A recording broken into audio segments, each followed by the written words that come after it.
रविवारी महाविकास आघाडीच्या प्रचारासाठी सोलापुरात तेलंगणाचे मुख्यमंत्री रेवंत रेड्डी यांचे आगमन झाले होते। सर्वप्रथम मुख्यमंत्री रेवंत रेड्डी यांनी सिद्धेश्वर पेठेतील श्री मार्कंडेय महामुनींचे दर्शन घेतले।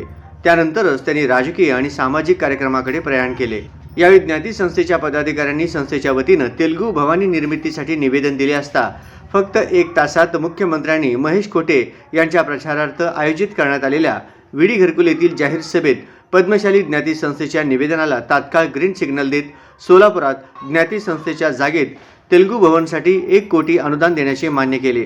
మార్కండేయ మందిరంలో మా పద్మశాలి సోదరులు కోరిక కోరిరు ఏందయ్యా అంటే సార్ అన్నీ ఉన్నాయి 5 లక్షల మంది ఉన్నాం మాకు తెలంగాణ భవన్ లేదు మీరు ఇప్పించాలి సార్ అని అన్నారు।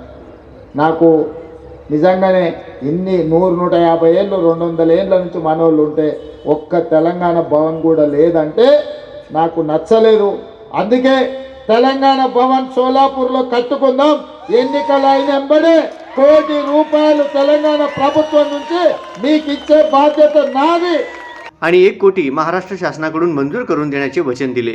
ప్రణితి షిండే గారు ఇక్కడి నుంచి కూడా ఇంకొక ₹1 కోటి ఇప్పిస్తారు। ₹2 కోట్లతోని మీకు తెలంగాణ భవన్ కట్టించడానికి దాని ప్రారంభోత్సవానికి టెంకాయ కొట్టడానికి నేనే వస్తా అని చెప్పి మీకందరికీ నేను చెప్పదలుచుకున్నా। मुख्यमंत्री रेवंत रेड्डी यांच्या निर्णय क्षमता आणि समाज बांधवांविषयी असणारी आस्था पाहून समाज बांधवांनी त्यांना पुढील वाटचालीसाठी शुभेच्छा देत समाज बांधव, पदाधिकारी आणि विश्वस्तांकडून त्यांचे मनपूर्वक आभार मानण्यात आले।